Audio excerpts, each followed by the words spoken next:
Due to the mind-body connection, there are a variety of things worth considering when it comes to when we eat, and what we do before, during, and after meals.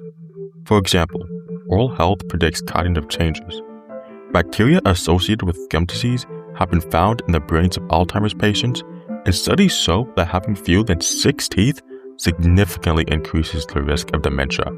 Chewing stimulates the brain. When that's diminished, cognition can decline more quickly, especially since you're less likely to eat with others if you're insecure about your teeth, which matters considering the role that social connection plays in brain health.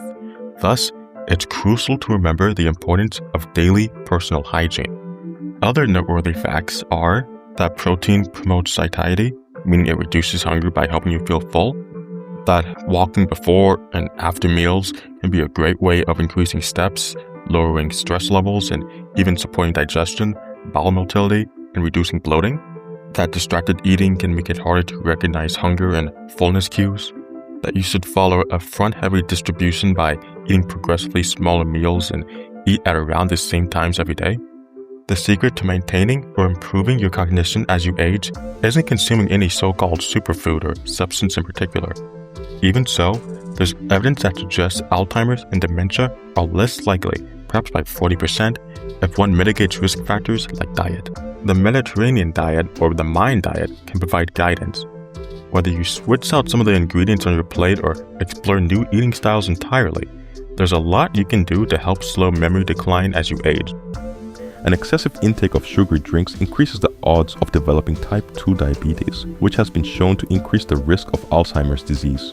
Refined carbohydrates include sugars and highly processed grains, such as white flour. Research has shown that just a single meal with a high glycemic load can impair memory in both children and adults. These artificial trans fats can be found in shortening, margarine, frosting, snack foods, ready-made cakes, and prepackaged cookies. Studies have found that when people consume higher amounts of trans fats, they tend to have an increased risk of Alzheimer's disease, poorer memory, lower brain volume, and cognitive decline. Aspartame is an artificial sweetener found in many soft drinks and sugar-free products. It has been linked to behavioral and cognitive problems, though overall it is considered a safe product. Mercury is a heavy metal contaminant and neurological poison that can be stored for a long time in animal tissues. Long-lived predatory fish are particularly susceptible to accumulating mercury.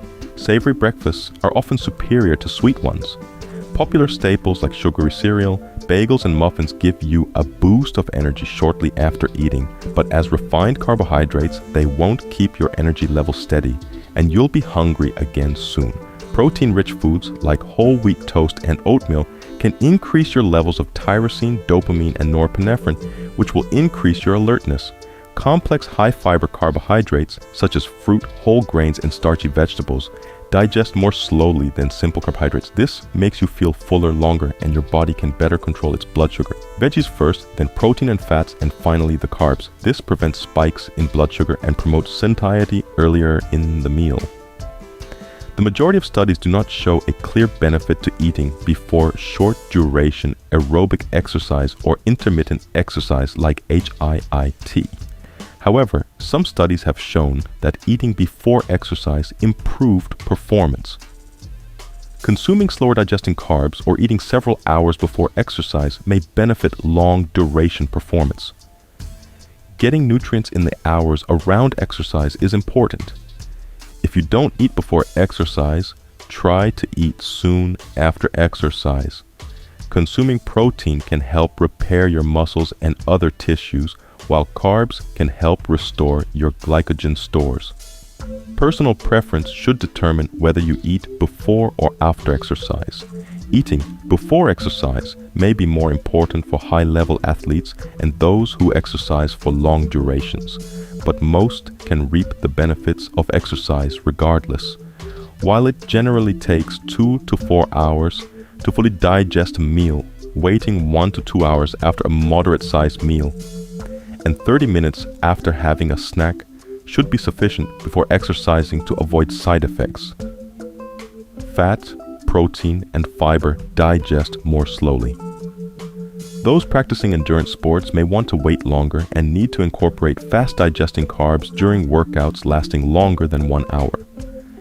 Intermittent fasting has various health benefits, including improved insulin sensitivity, lower glucose, lower insulin, and various other benefits.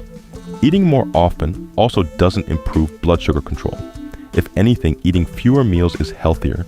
It makes sense to say you wouldn't unnecessarily snack, especially since doing so could negatively impact your dental hygiene if you don't brush soon after. Cutting out all snacks doesn't help you lose weight because snacking is not the problem. You might need to eat snacks between meals to keep your energy levels up. This can be especially important if you have a physical labor or high activity job or an active lifestyle. Eating the right type of snack is key though. If you're trying to lose weight, choose healthy snacks instead of junk food. Cutting all treats out of your diet doesn't work though. This kind of change is too restrictive and too hard to maintain, and you're more likely to overindulge. It could also lead to harmful dieting practices. Some studies show that eating large meals or most of your daily calories late at night might raise your risk for obesity and other metabolic problems. This research was done with people who have irregular sleep patterns, night eating syndrome, or are night shift workers. Newer research shows this isn't true for small meals. Recent studies show that eating small, nutrient-dense snacks of less than 200 calories at night has no effect on weight. Other early research suggests that a small, nutrient and protein-dense drink before bed might improve recovery for people with active lifestyles. In general, the time you eat doesn't matter as much as what and how much you're eating. Grazing on snacks all day long, especially when you're not hungry, can keep you full, but well-timed snacks won't ruin your appetite. When it comes to children, scheduled and nutritious snacks help manage nutrition and hunger. Snacks also help curb crankiness and overeating. This is true for adults too. If you're hungry between meals and don't allow yourself to snack, you are more likely to overeat during meals. You also shouldn't snack because you're feeling stressed or emotional. Autophagy may help reduce the risk of heart disease, diabetes, and cancer. It can also protect brain health and strengthen the immune system. Fasting, specifically the intermittent and calorie restriction kind, is an optimal way to activate autophagy. Your body is going to recycle existing components to meet energy needs. Your diet also plays a role. Focus on balanced nutrition with plenty of fruits, vegetables, lean proteins, and whole grains. Exercise, stress management, quality sleep, and proper hydration support autophagy. Calorie restriction by 10 to 40% aligns with the concept of an autophagy diet, in which consistently eating less over 3 to 15 years increases cellular cleanup. Fasting can be done through time-restricted feeding, eat, stop, eat, and the 5-2-2 diet. There's research to suggest that skipping breakfast or extended fasts can reduce markers of inflammation, oxidative stress, and blood pressure, as long as you don't overindulge later in the day. You shouldn't skip it if you'd like to gain muscle. Most experts agree that aiming to eat every 3 to 4 hours is ideal for managing blood sugar, aiding digestion, and maintaining energy. Aim for 3 meals a day, and then listen to your body's hunger cues from there. Dr. Who suggests that people focus not so much on actual serving sizes, but rather on red meat's placement in meals. Instead of the main course, use red meat as a side dish, he says. Consider red meat a luxury and not a staple food. For processed meat, Dr. Who says there is a much stronger association with a higher risk of heart disease and cancer, especially colon cancer.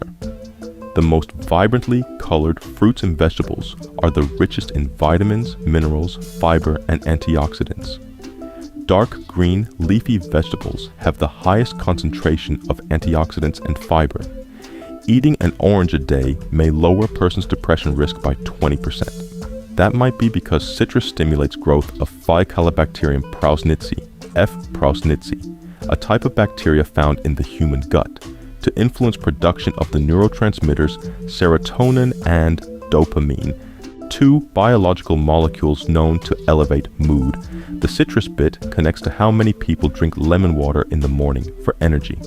Processed foods may contain more harmful chemicals than fresh foods, as chemical additives are added during the production process, connection, dyes, and preservatives. Mushrooms not only are versatile, they also provide a variety of health benefits ranging from brain health to cancer prevention. They're naturally low in sodium and fat, two things that can affect heart health by raising blood pressure. They also have the following vitamins: D, B2, B3, B5, and B9, also known as folate. Furthermore, they possess micronutrients, calcium, and potassium. Early research shows the lion's mane's potential to protect against neurological damage and promote the growth of nerve tissue. Eating a meal directly before bed can come with consequences. After you eat, it takes several hours for your body to move food from your stomach to your small intestine, a process that is far more difficult when you are lying down. Research shows that eating a meal before bed comes with some health risks, including poor sleep, slower metabolism, acid reflux, indigestion, heartburn. Additionally, studies show that eating late at night is less satiating, less filling, and leads to greater caloric intake compared to eating earlier in the day. In other words, eating before bed can cause you to feel less full despite eating more than you would at other times during the day. As a general rule of thumb, nutritionists will tell you to wait about 3 hours to sleep after eating. Your body's circadian system, also known as its sleep-wake rhythm, prepares your body to be more efficient at digesting, absorbing, and metabolizing food earlier in the day. For this reason, it's best to eat larger meals during the first half of the day than have a smaller nutritious meal in the evening. Going to sleep hungry can trigger your body to wake in the night in search of food. So, having a small, nutritious snack before bed that curbs your hunger may help you fall asleep faster and stay asleep through the night. Having fluids too close to bedtime can make it more likely that you'll need to wake up to urinate, which can disrupt your sleep. However, if you're dehydrated, that can also negatively affect your sleep. Turkey, pork chops, and whole milk contain a substance called tryptophan. When it is metabolized by your body, tryptophan turns into serotonin and melatonin, both of which play a key role in sleep. Melatonin can be found in many plant foods as well. Mulberry leaves are known for having a high concentration of melatonin, making mulberry leaf tea an ideal bedtime drink. Other foods that contain higher concentrations of melatonin include cherries, strawberries, kiwis, peppers, tomatoes, mushrooms, nuts, especially walnuts and almonds. When you're planning an evening snack, avoid foods that can trigger heartburn, like spicy and acidic foods such as citrus and tomatoes. Alcohol, chocolate, and peppermint can also worsen heartburn and reflux. Even though detox diets are popular in the wellness world, most of these diets are unnecessary and some can even be harmful to overall health. Even though the body is equipped to detoxify itself, following a nutritious diet and limiting exposure to toxic substances in foods and the environment can help support the organs involved in biotransformation and, by extension, promote health. However, this does not mean that a person should follow a detox program. Instead, they should support their body's ability to detoxify by eating a balanced diet. Plenty of research supports the notion that following a balanced diet and avoiding drinking, smoking, and exposure to environmental toxins can support the body's detoxification system. Probiotic foods, which are certain types of food that contain live microorganisms, good bacteria, that support digestive health and keep our gut healthy, such as yogurt, kefir, kimchi, kombucha. Prebiotics, special plant fiber, are in fermented food because prebiotics are the best food for our good bacteria in the gut, such as kimchi, sauerkraut, pickled cucumbers, and other vegetables. Proper nutrition is essential for your body, brain, and your well-being. Research data indicates that our gut produces more than 90% of serotonin, the feel-good substance in your brain, much more than our brain produces. That's why it's sometimes called the second brain. There is still limited evidence that a daily cocktail of essential vitamins and minerals actually delivers what you expect. Most studies find no benefit from multivitamins in protecting the brain or heart. Polyphenols are beneficial plant compounds with antioxidant properties that may help keep you healthy and protect against various diseases. They can be subdivided into flavonoids, phenolic acid, polyphenolic amides, and other polyphenols. Polyphenol-rich foods may boost your focus and memory. Cocoa flavonols may improve blood flow to the brain. Fruits, like various berries, nuts, and seeds. Dark chocolate. Resveratrol is a polyphenol, a naturally occurring, highly powerful antioxidant. Although you can find it in peanuts, blueberries, and cranberries, it's most prominent in the skin of grapes and shines through in natural grape juice and red wine. Resveratrol positively impacts brain and heart health, promotes good/HDL cholesterol while lowering bad/LDL cholesterol, and reduces blood clotting. The case with most supplements is you're certainly going to absorb it and utilize it much better from a real dietary source. Complex carbs, on the other hand, may boost the body's melatonin levels. People who eat more complex carbs may also be less likely to experience insomnia. Consuming more of the complex carbs in vegetables has been linked to less tossing and turning in bed and better sleep quality. These are found in vegetables, whole grains, and beans. Like all plants, herbs and spices are great sources of phytochemicals. Phytochemicals are health-promoting chemicals that can help lower cholesterol, prevent cell damage, inhibit the growth of cancer cells, reduce inflammation, and provide many other benefits. Cinnamon, ginger, turmeric.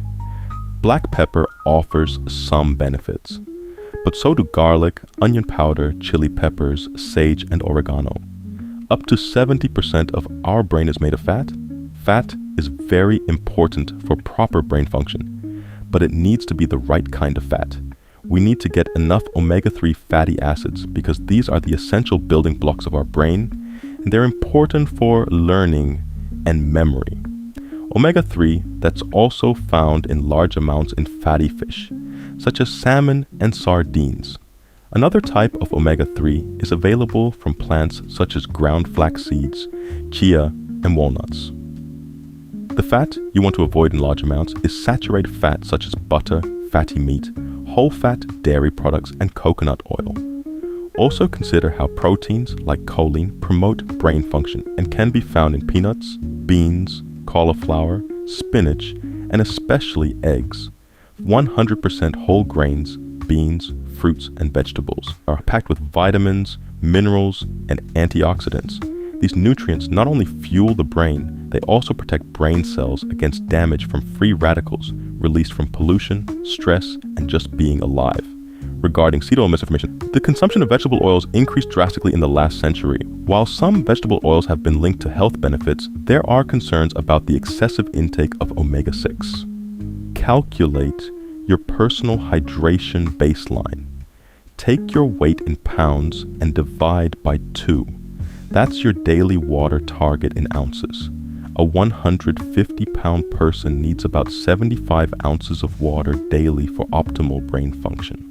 Time your water intake. Strategically drink 16 ounces right after waking. Have 8 ounces 30 minutes before meals. Some water before and after mental challenges. Stop 2 hours before bedtime. Create your hydration environment. Keep full water bottles at your desk. Set hydration reminders on your phone. Link water intake to regular activities. The American Dental Association has long recommended that you brush your teeth twice a day for a full 2 minutes both times. So, brushing may be particularly bad for your teeth right after breakfast. The American Dental Association recommends you wait 60 minutes after eating acidic foods, drinking water, or chewing sugar-free gum after eating. But before you brush is also a good idea. Better to floss before brushing. After flossing and brushing, don't forget to spit out any remaining toothpaste in your mouth, but you shouldn't rinse your mouth. Rinsing your mouth after brushing washes away fluoride, a mineral added to many dental products to help strengthen teeth. Other recommendations are using floss instead of a toothpick and flossing at least once a day. There is one thing you can do right after meals to help your teeth, and it's incredibly simple. Drink water. It washes the acids off your teeth before they have a chance to react with your enamel. In addition, most tap water is fluoridated, meaning fluoride is added to protect your teeth. This gives your teeth a little added boost of protection. Brush the roof of your mouth and your tongue too. Plaque builds up on those as well. Spit out the excess toothpaste. If you must rinse, use a small amount of water and rinse lightly.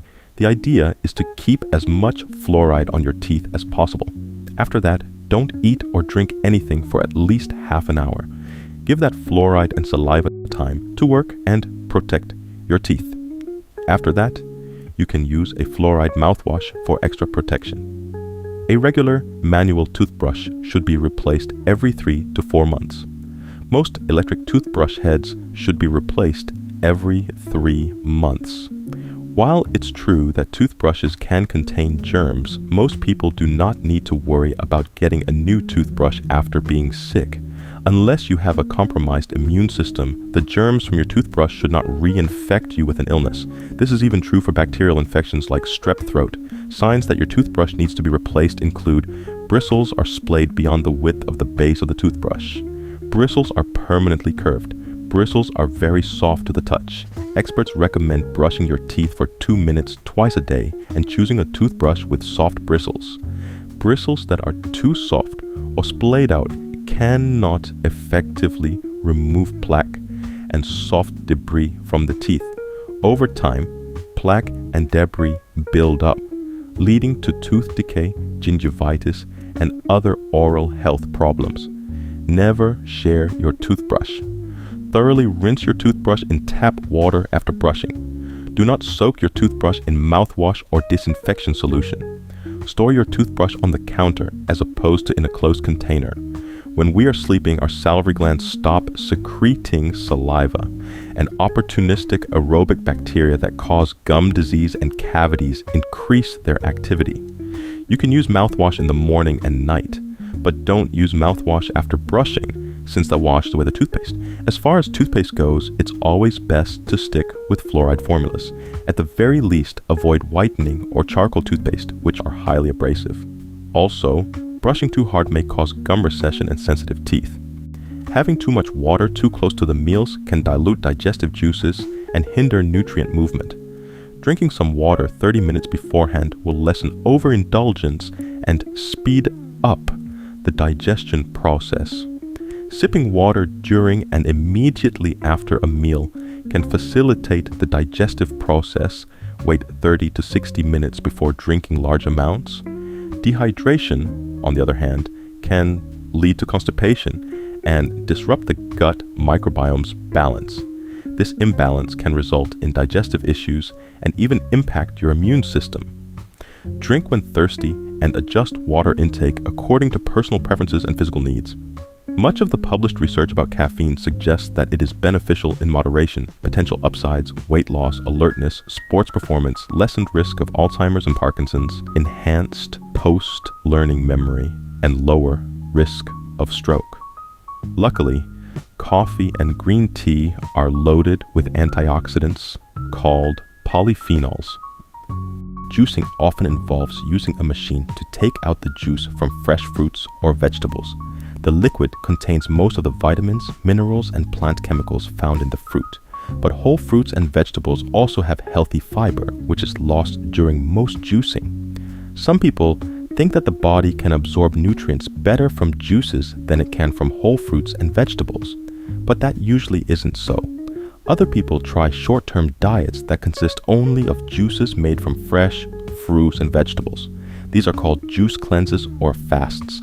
Some of these diets may claim to help remove toxins, aid digestion, or lead to weight loss, but no strong scientific proof supports their use for any of these reasons. Juicing can play a role in a balanced diet. For instance, it can help you get fruits and vegetables if you don't enjoy eating them. Think about making juice with a blender instead of with a juicing machine. Blending the parts of fruits and vegetables that can be eaten produces a drink with more healthy plant chemicals and fiber. If you try juicing, make only as much juice as you can drink at once. Harmful bacteria can grow quickly in freshly made juice. If you buy commercial fresh juice, choose a pasteurized product. There's no evidence that drinking cold water is bad for your health. Both cold and room temperature water will keep you hydrated. Drinking warm water has its own benefits, such as helping digestion and toxin removal.